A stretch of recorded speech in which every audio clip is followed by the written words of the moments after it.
Making It Work is brought to you by the Max Pree Center for Leadership at Fuller Theological Seminary and the Theology of Work Project. Welcome to Making It Work. Through conversation, scripture, and stories, we invite God into work's biggest challenges so that you can live out your purpose in the workplace. I'm Mark Roberts. And I'm Leah Archibald. And this is Making It Work.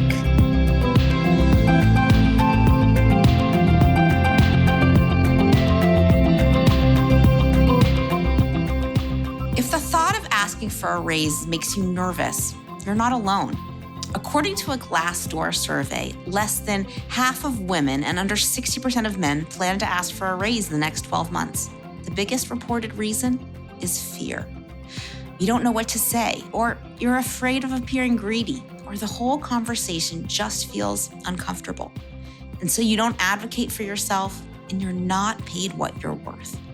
Today's guest is here to help. Sarah Evers is a consultant with over 25 years of experience helping leaders reach their goals. Sarah's clients can be found in fashion, global finance, and legacy brand firms.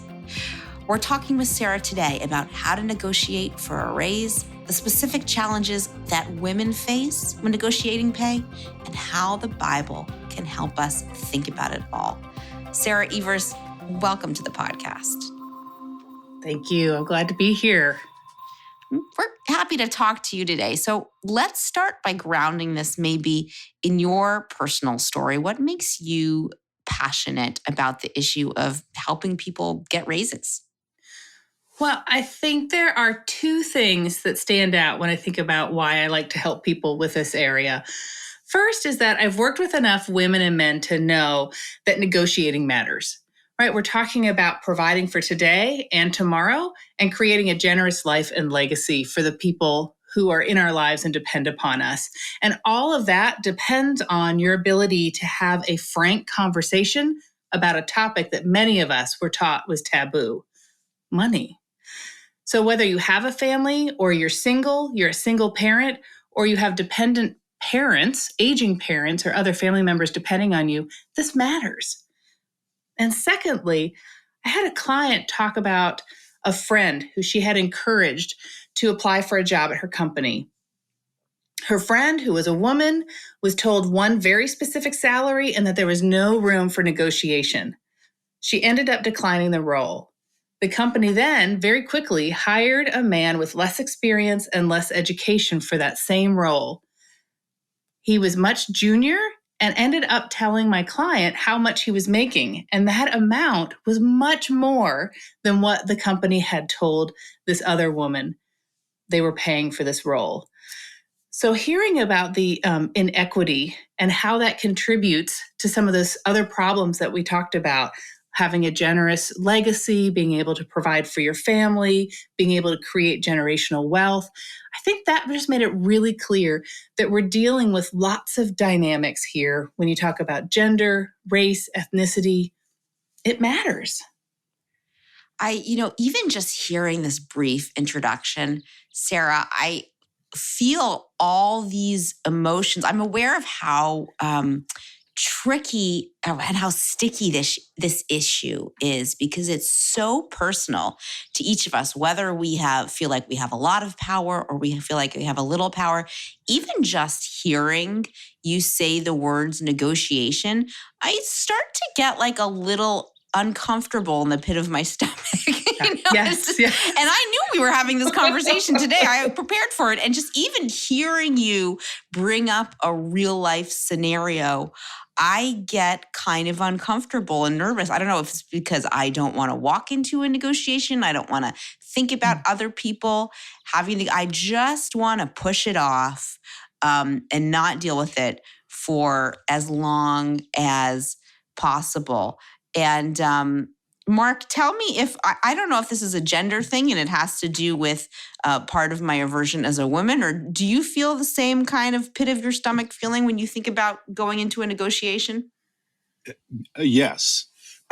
And so, that makes me feel better. Well, and if, from the reading I've done, and Sarah would be much better able to respond to this, it does seem that more women than men have that discomfort, but I am clearly one of those men that have that discomfort. And what's so interesting is, I mean, Leah, you know my boss, Michaela, she's the opposite. She gets energized by that. And I love to watch her. I love to have her be my advocate now. She is the best.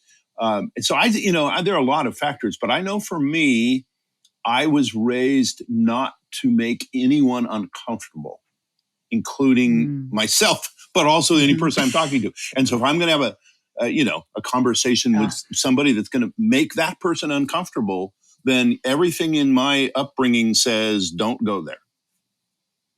Well, you're not alone. Tell us how common this is, Sarah.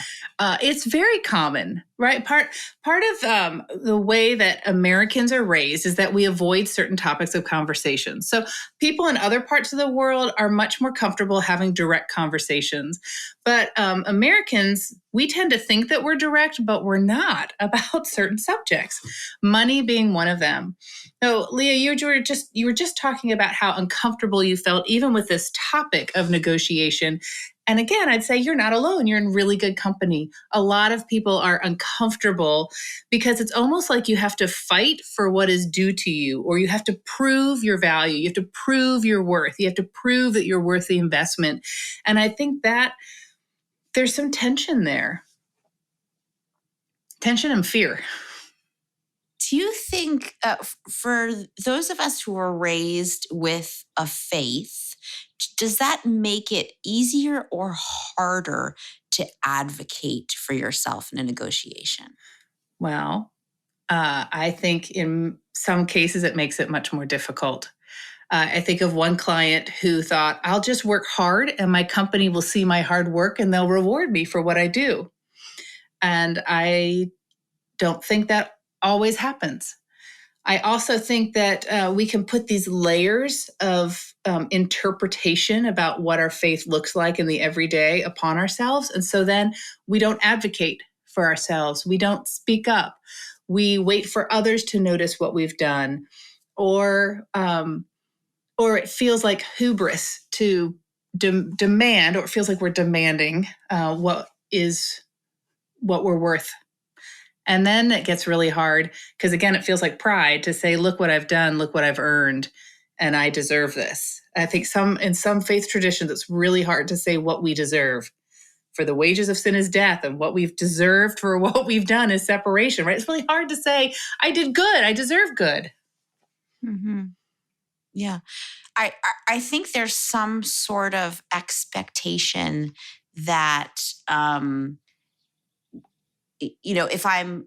if I'm putting in my hard work every day, like that will be rewarded in a way that's financial, which I don't know if that thinking comes explicitly from the Bible or if it comes more from a pylon of our faith tradition. Mark, have you thought about this before?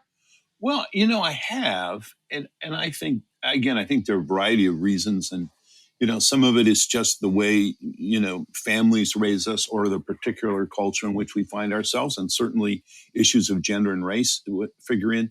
And partly, so Jesus was a small businessman for most of his adult life. He was a carpenter, we think of that. But that meant he was negotiating. People would come and they'd want a table and they're only going to pay him, 4 shekels, and he knows it's worth 5 shekels. I mean, wouldn't you love just like a little addition to the Gospels, like Jesus negotiating a deal? Yes. Now, some traditions would say, well, he just would always go the second mile, which means he would take any bad offer. No, he had to support his family. He had to keep this business afloat. But we don't get that.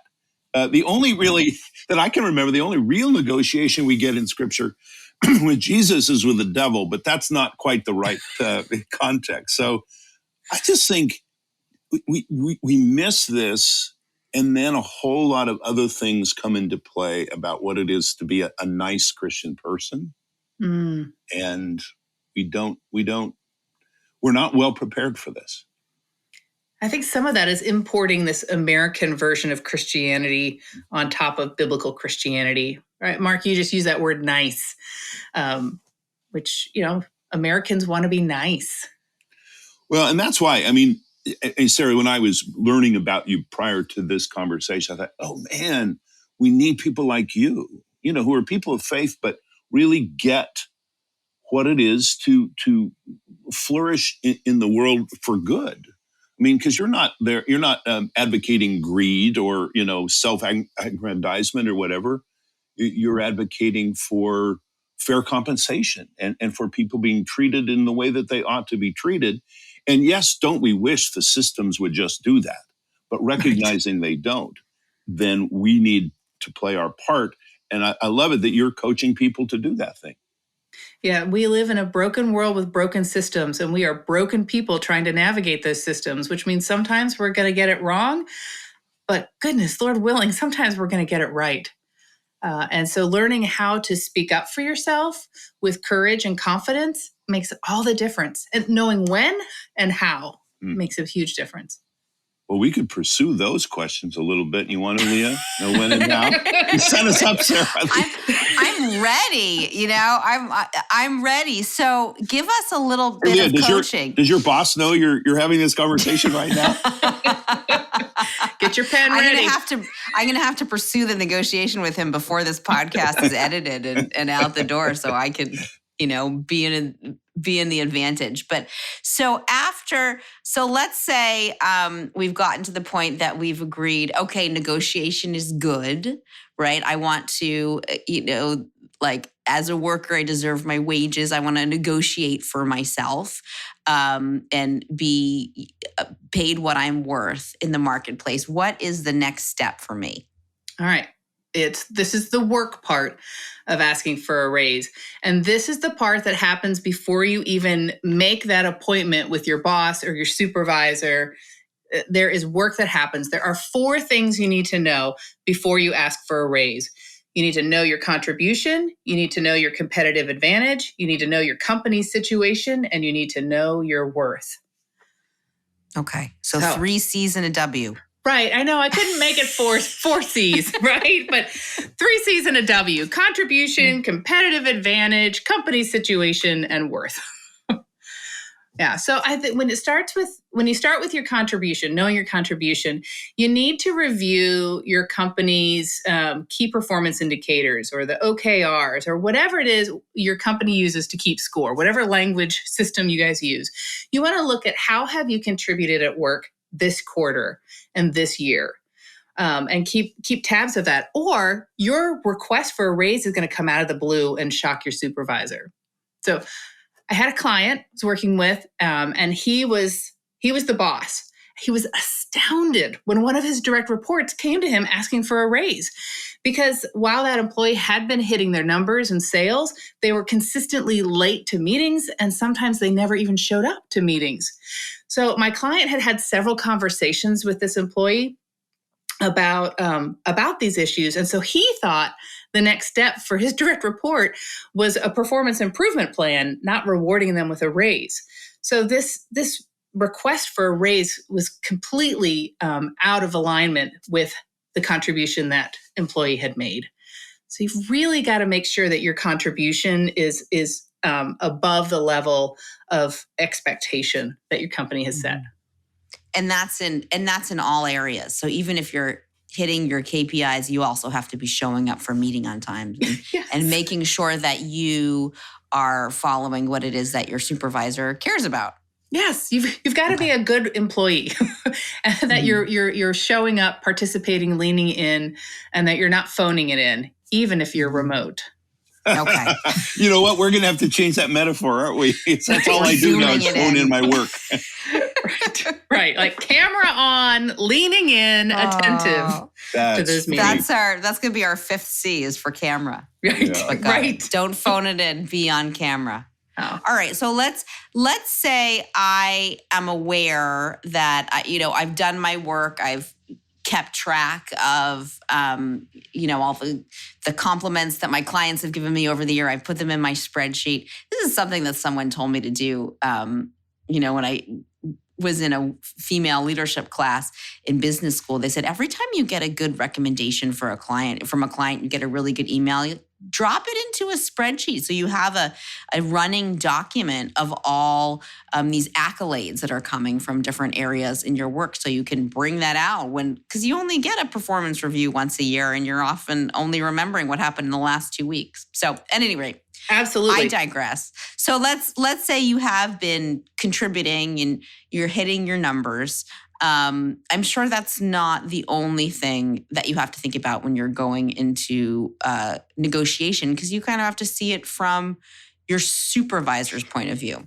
Right. So not only do you need to know your contribution with your quotes, hard C quotes, from your clients, from your fan base, you also need to know your competitive advantage. So you need to know what differentiates you from your colleagues and others who might be interested in your job.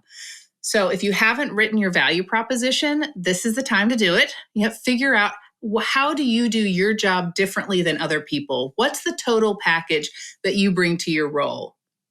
I had a client who continually reminded her supervisor how she brought value and at times even more value to the organization than her peers. And she did this in a direct way, but not with hubris. There's a balance there. And her boss knew what she had to offer, and he wanted to keep her. And in the marketplace we're looking at, people are making transitions quickly. It is less expensive for an organization to reward a high performer than to lose them, because then they have to recruit and train someone else. And the sad reality is that only 19% of new hires are considered high performers 18 months after they start with a new company. So it is in an organization's best interest to retain high performers. So you need to know your competitive advantage, what sets you apart. If your contribution is at that high level, how do you work differently and add value than your peers or other people who want your job? Can you just give me a concrete example of how you would state that? Let's say before going into a negotiation, but just on a regular week, I just don't want to remind the people I work with of my value proposition, what it is that specifically that I contribute. How would you hey, remember guys, I'm really nice to you. Plus I do my work. How do you do that? Yeah, I think part of it is understanding, how are you wired? How is it that you are naturally gifted to get work done? What are your strengths that you bring to the role? Are you a creative thinker? Are you an empathetic listener? Are you a team-oriented competitor? What is it that you do differently that adds value to the organization?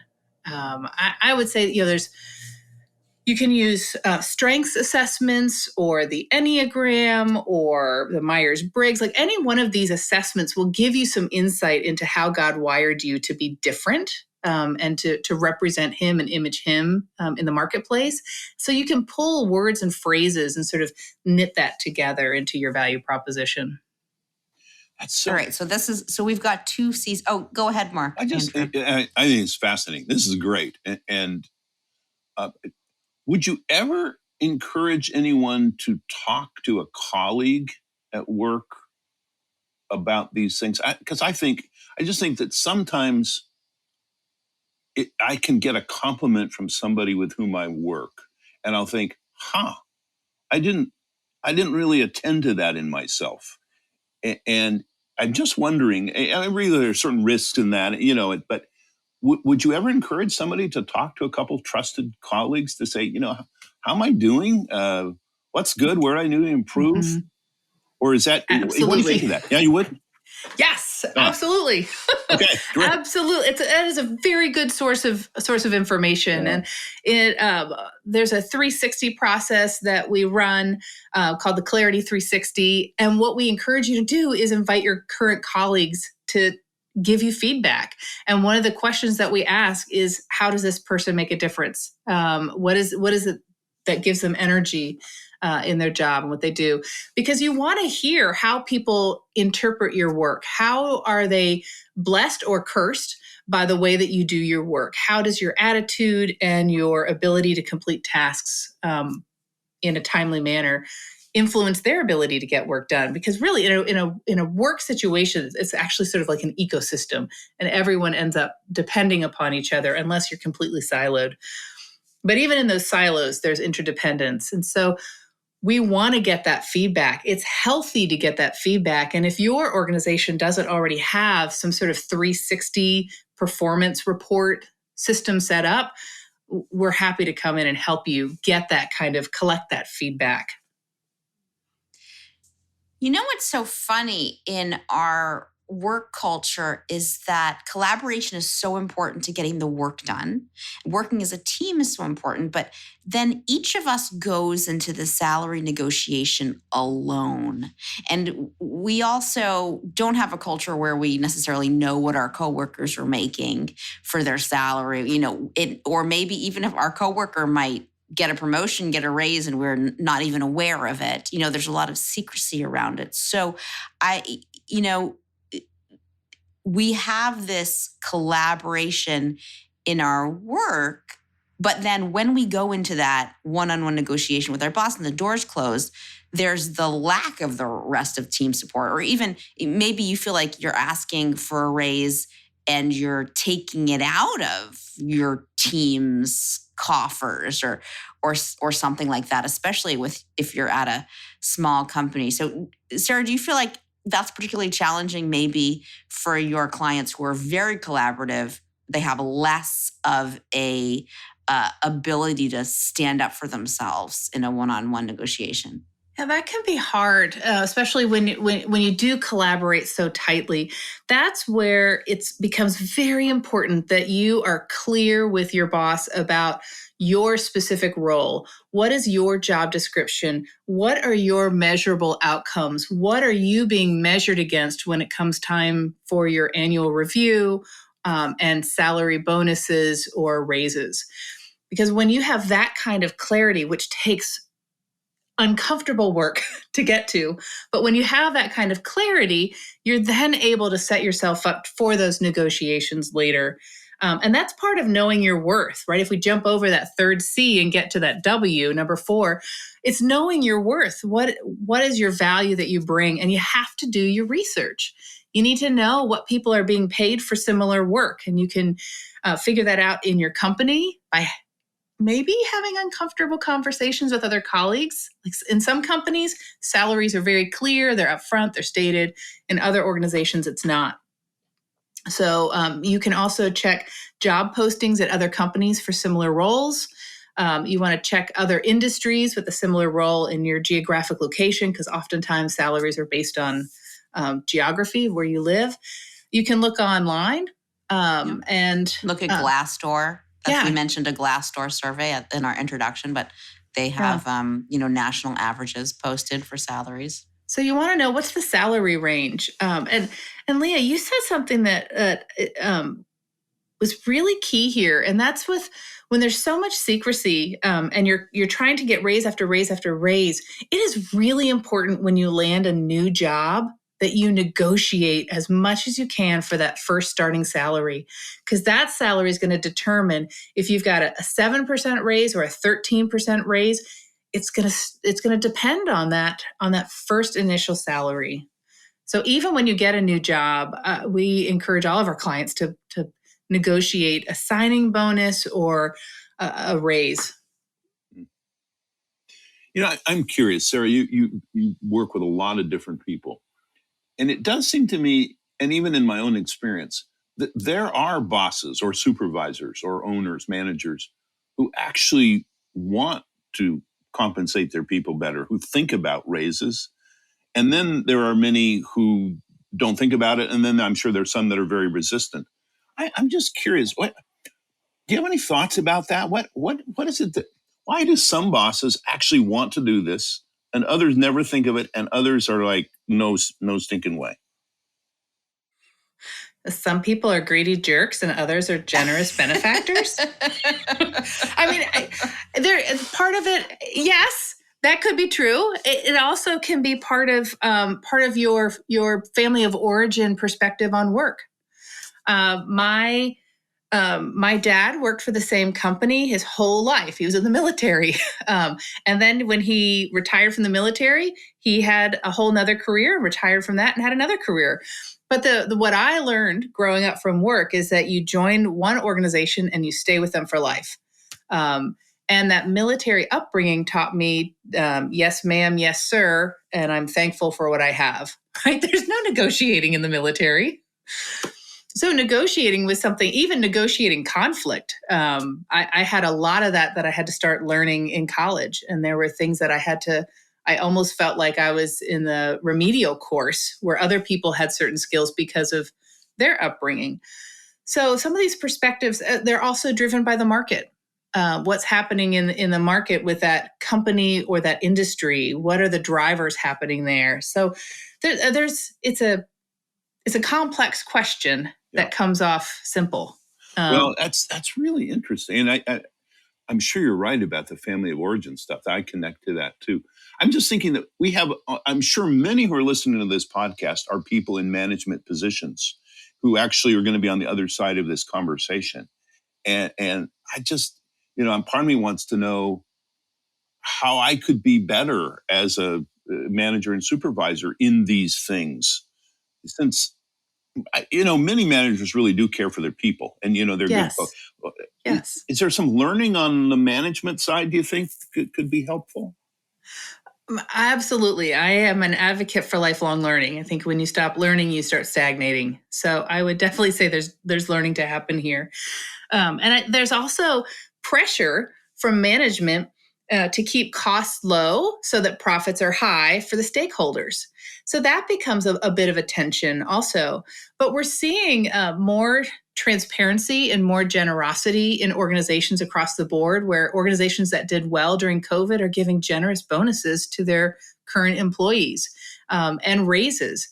So that sort of sharing mentality, like you as an employee worked hard, we have been profitable, and now we're going to share that with you. We're hearing more and more stories about that. So I think there is a trend to honoring the people who work for you. And I do think it is an issue of respect. That's a great way to put it. So just a quick story, and this is true. It blew me away.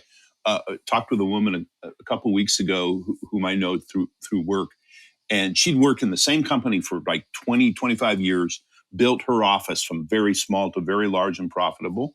And she'd been compensated well, but I mean, she'd made her company a ton of money. So anyway, so she hears that the CEO wants to meet with her, have a meeting, and she's very nervous because she's also a little older and she's thinking maybe they're going to move me on. So anyway, she has this meeting with the CEO, and the CEO starts out with, thank you, you've done such great work. And she's really nervous. And we've done really well this year. So we're giving some bonuses, and we want to give you a bonus. And she's like, oh, phew. Now this is true. So we're giving you $1 million. What? I mean, bonus. This is, but this so illustrate. I mean, this is a mega illustration. Yeah. And she said she was on Zoom. She said she totally went off screen because she was bawling. But now that's not always going to happen. But but what you've said is maybe not to that extent, but that kind of thinking may be growing in some organizations and leaders. Yeah. Boy, I sure would love to be in that position of having to fall over and faint because of $1 million bonus. Don't you think? And I just to follow the story. So she, after the call, she's very much a faithful Christian. And she says, okay, God, you gave me this money. I don't really need this money. So now this money is all yours. So she's going to spend the next chunk of her life giving away generously, which is just, it's just an amazing story. But I was just impressed that you said, Sarah, that some of this is actually growing, which is encouraging. Mm-hmm.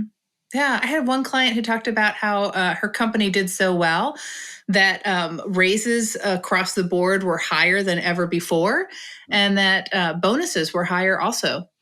And I had another client talk about how her firm had also been profitable. And so they were giving mid-year bonuses when they normally didn't do that because they had a surplus. good gracious. Well, that's fascinating.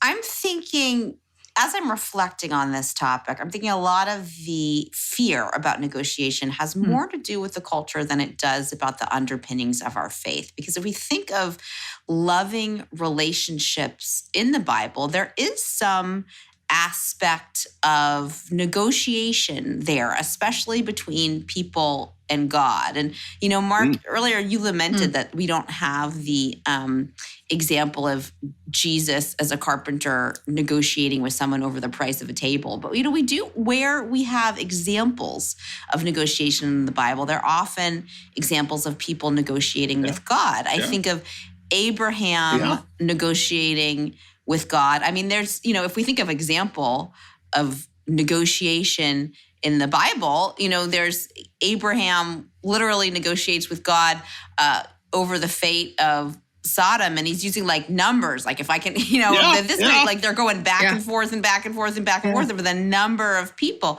But that's not the only time Abraham negotiates with God. He's also holding God to this promise over and over again that God is going to give him descendants, and he's saying, God, the only, this is before Isaac is born, like the only person in my household that I can pass on my fortunes to is not, my own personal descendant. So he's holding God to these promises, and there's no part where, and it's like, and God was kind of pissed off and loved Abraham less. Like there's no bit of that in the Bible. So I think even from this, very early relationship model of God and Abraham, we have a model of negotiation being okay, within that intimate relationship.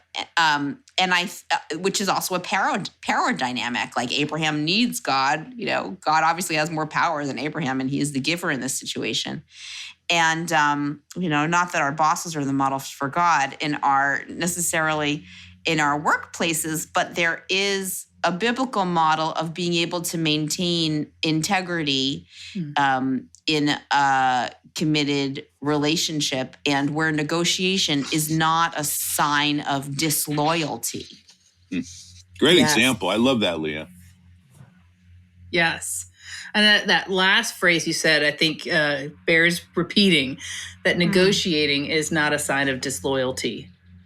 I think that's, again, one of those fears. The reason some people don't negotiate is their fear they're going to come off greedy, but disloyal, that they're only in it for the money. But and I think the sad thing about that is what more often happens is, someone will not refuse to negotiate, but someone will keep themselves for negotiating to a salary level that they believe they're worth, but then they'll just leave their job, for another job at some point. And then their existing relationships with their coworkers and their boss will say, hey, what gives? If we only knew that you wanted to be paid more, we could have made something work and kept you on instead of having you go to another company. I don't know if I don't have statistics to back me up, but it seems like that could be the inevitable conclusion from a relationship that you could set up in your work where you don't negotiate for yourself and you keep feeling more and more disgruntled as time goes on. Oh, yeah. You got to watch that bitterness that sets in when you don't feel like you're being honored or compensated fairly, appropriately for the contribution that you're making. Yeah. Sarah, I'm curious. Sam, this is such important work. How did you get into this piece of it, right? I know you do a variety of things, but how did you get into this particular focus? Well, I started working with, I've often worked with people in career transition over the last several years, but it's become a lot more focused since the pandemic with helping people land jobs. So a lot of people were laid off during the pandemic. People weren't sure what was going to happen. So I found myself working with a lot of people who needed new jobs quickly. And so I started working with, I call them career navigators, who were trying to make the step from one industry to another in the same kind of role. So that's where I think a lot of this really got intense for me with taking things to the next level. So I saw the needs that women and men had for having courageous conversations about uncomfortable topics like money and salary. And I saw the difference, the disparity between women and men and their willingness to lean into those conversations, where it seemed like it was easier or more common for men to bring up these topics or to negotiate even the signing salary than women. It just seemed to me like we needed to help women, help all people, but especially help women find the courage to have those hard conversations. Again, that starting salary matters. And if a woman doesn't negotiate her starting salary, but a man at the same company, at the same role does, he starts higher. And then every year, every 2 years, every 3 years, when they hand out the percentage raises, he's in 5-10 years is going to be making exponentially more money than she is. Mm-hmm. So this... How do you coach women differently? What is, if you're talking to me, what I'm a woman, what advice would you give me that would be particularly effective to helping me negotiate for a salary that I'm worth? Practice. Practice makes progress. So before women go into negotiating, I want them to write out their script. And I want them to practice it in front of a mirror. I want them to look at themselves in the eyes. I want them to watch their body posture. Are they slouched? Are they, oh, please, sir, may I have some more? Are they, is it apologetic? And I want them to look at their language. Is it the language of apology or is it the language of accomplishment? I want them to be clear about what they're saying, succinct, short, brief, upfront, honest. Sometimes we women can get ourselves into a loop of repetition or excuses of why if it's not a good time. But I don't see that tendency happening in as many of my men clients. So a lot of it comes down to practice and confidence. And if you're not confident, it's the old adage, fake it till you make it. Nobody in the room has to know how nervous you are. Yeah. And isn't it interesting that many of us, and I would include myself in this, might not practice for such an important moment as that? Whereas if we were going to give a speech somewhere, or we would practice for that moment, we wouldn't. So what you're saying just seems to hit the center of the target. Oh. And maybe we don't want to practice, I won't say we, I'll say me. Maybe I don't want to practice for a negotiation because I feel this discomfort, but then I continue to feel the discomfort because I haven't practiced. All right, so that's why I think it's so key that you know your contribution, you know your competitive advantage, you know your company's situation. Like, is this a good time to ask for a raise? Is there a hiring freeze? Is there a hiring surge? Are other people getting raises? Like, when you know what's happening in your company's fiscal situation, it allows you to ask with a little bit more courage and confidence.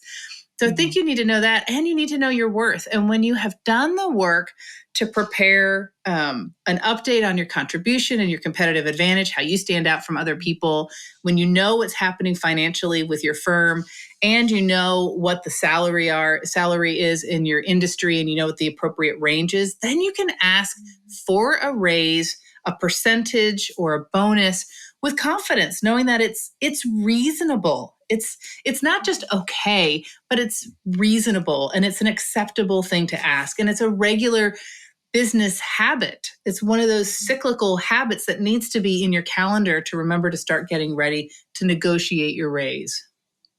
How often should it be in your calendar to start to get ready to negotiate for a raise? Well, not quarterly. It's not a quarterly request, but it's part of, a lot of people will keep a spreadsheet open. Leah, you mentioned this earlier from your course that you took. They encouraged you to put client feedback in a spreadsheet. Yes, a lot of people will keep track of their metrics in a spreadsheet. And that's partly where you're starting to build your case, is look at that spreadsheet and think about what other things need to go in there. Big wins for the organization, ways that you've represented the team, wins internally, wins externally. That spreadsheet becomes the basis of your argument, of your position, and gives you some of that leverage, helps you win the negotiation. If you're competitive, you might say win the negotiation, or have a win-win conversation if you're more collaborative.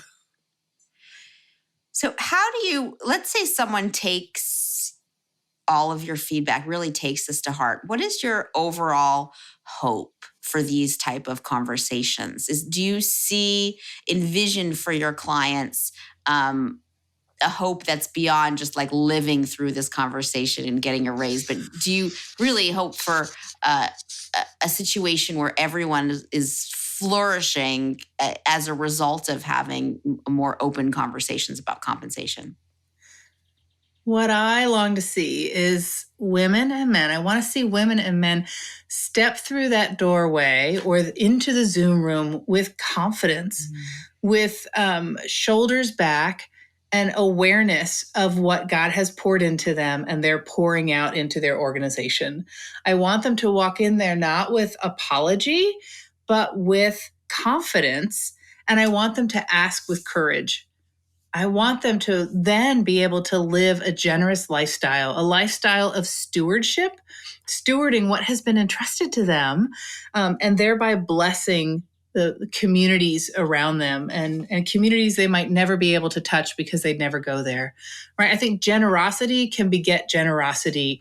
And when we feel like people have dealt with us uprightly, with honor, and even with generosity, it enables us to release resources into the kingdom and resources into the communities around us. That's beautiful. I'll take it. Yeah. No, that is beautiful. Sarah Evers, it has been such a pleasure talking with you today. Thank you so much. Yes, thank you. Thank you. Thank you for having me. Been a pleasure. That's our show. Don't miss the next episode. Be sure to subscribe. And if you like what you've heard, please leave a review. We'd love to hear from you, and it helps other people find us. Thanks for listening.